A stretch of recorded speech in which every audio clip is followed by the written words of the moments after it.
We need that in our country.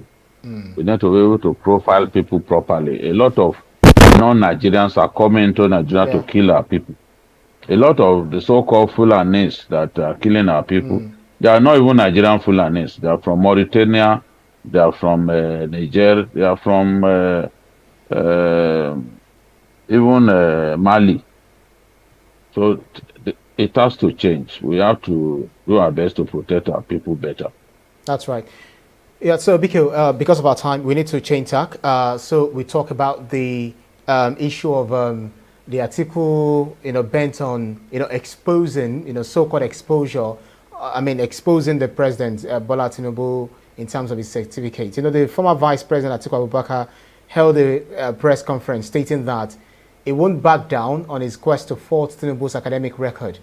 But the question I would like to ask is, why do you think former Vice President Atiku Abubakar is comfortable with voyaging on a wild goose chase?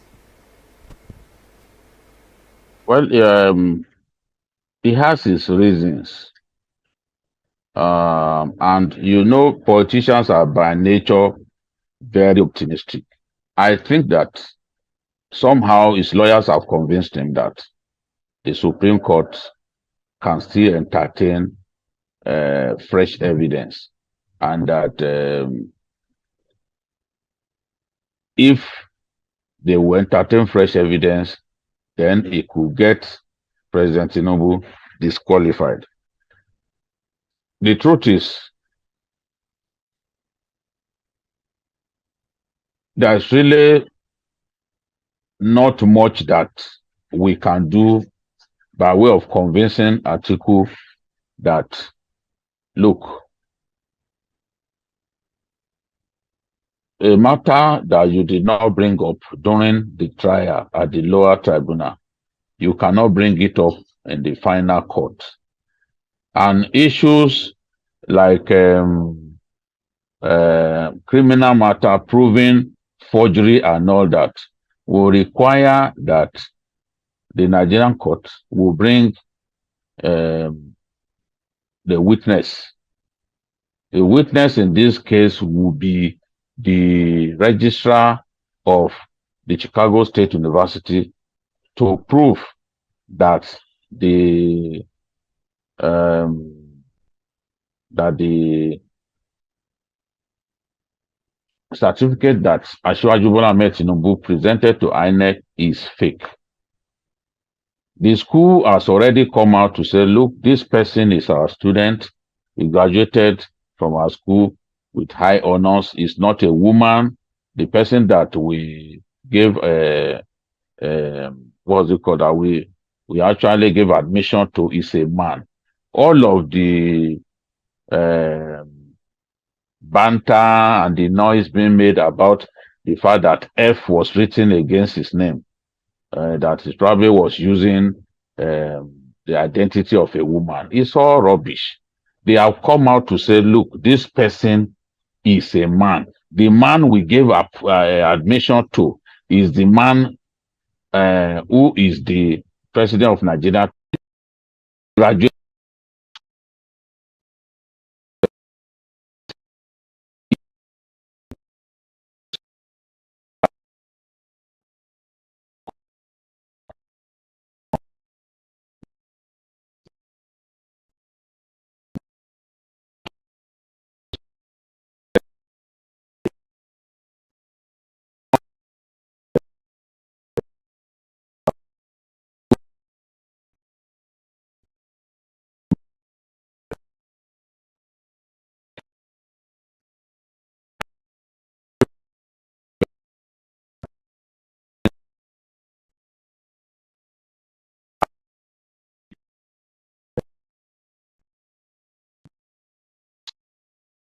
about the school was mandated to release the transcript because Atiku lawyer told the court that they needed those documents to be released to them before October 5 so that they can file those documents with the Supreme Court.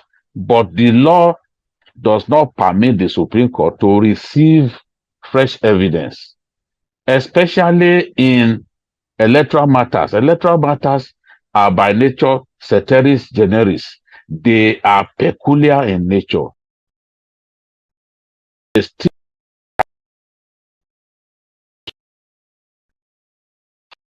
matter out of time, for example, you get disqualified. If you didn't file on time, it is assumed that you have abandoned the case. It happened to the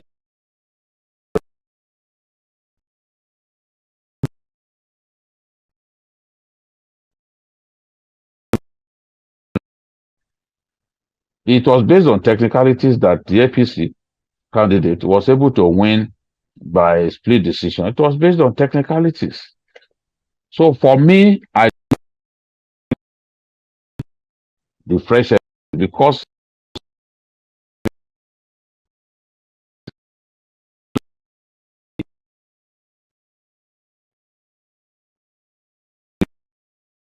why didn't you simply file it at that time?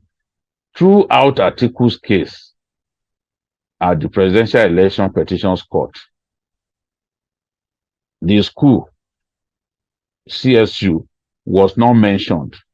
How do you then bring it up in the final court? That's not how the way the law operates. So that's why many people believe that it's wasting his time.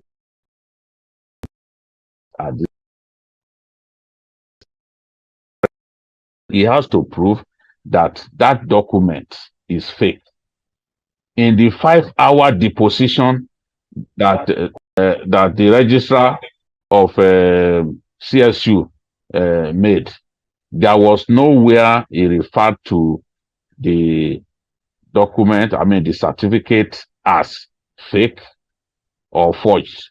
The only thing he said was that the certificate didn't emanate from the school.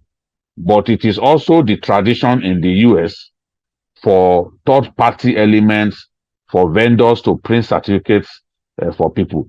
In the US, they really do not value certificates that much. They don't place so much accent on them. They place so much accent on transcripts. And many employers of labor will give you employment in the US based on the transcripts that you have they have at their disposal. Not necessarily because of the certificate that you are carrying. In fact, the school described those diploma certificates as ceremonial in nature. So many students don't even pick them. They don't go to pick them.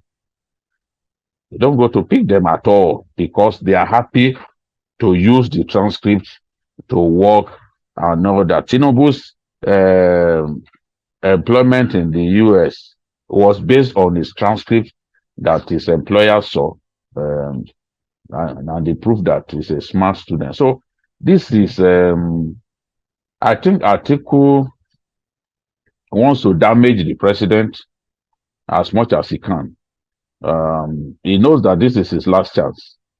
And as far as he's concerned, if he cannot be president, then this man too should not be president because he is convinced that the president is crooked and that the president has to go. So naturally, there was no need for that press conference. Since you have decided to go to court, why calling a press conference to talk about a matter that you have filed?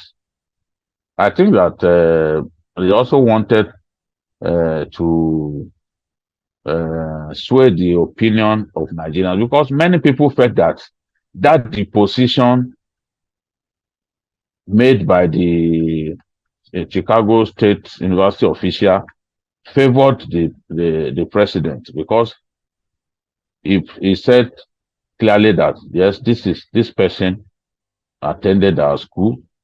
They also said that the fonts on the certificate that Asiwaju presented to INEC looked like the fonts on the certificate that they issued to other students who did not collect theirs. But at no time did they say that the certificate was fake or that it was forged. To prove forgery, you have to bring the principal of a school or the registrar or the VC to actually look at the certificate and say this certificate is fake. But people are holding on to the fact that the university said the certificate did not emanate from them.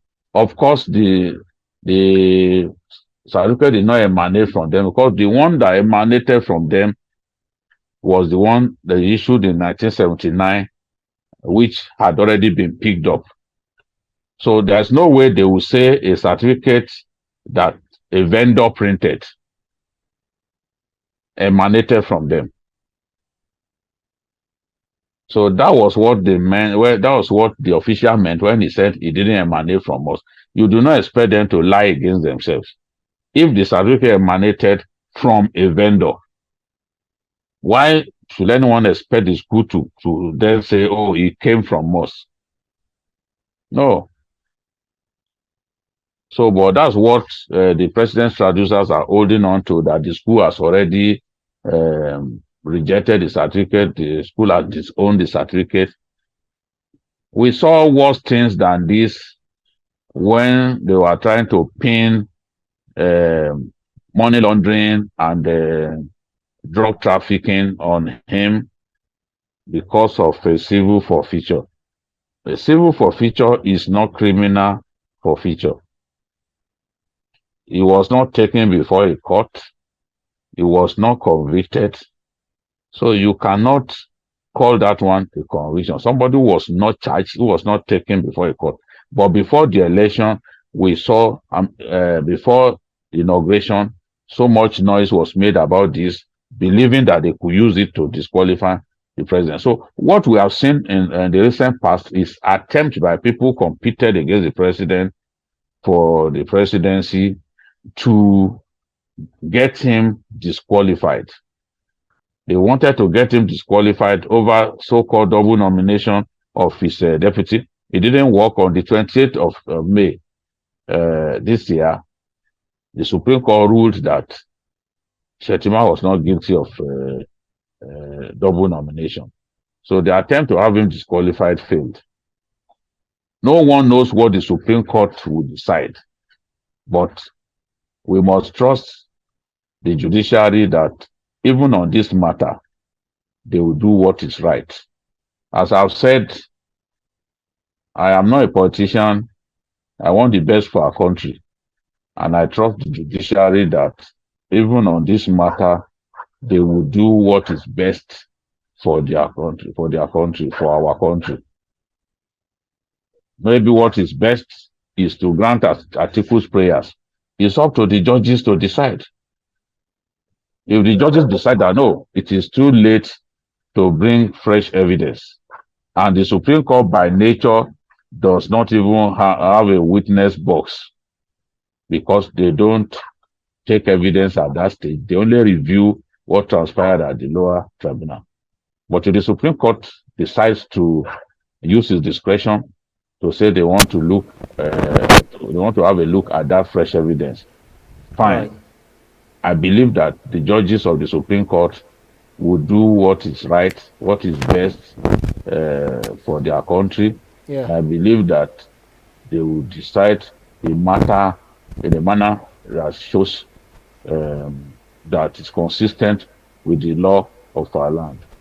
Absolutely. So, looking forward, by December 6th, the Supreme Court will have given its verdict. So, this is not a waiting game that is as long as that of the appeal court. So, we are happy to wait just for roughly 1.5 months.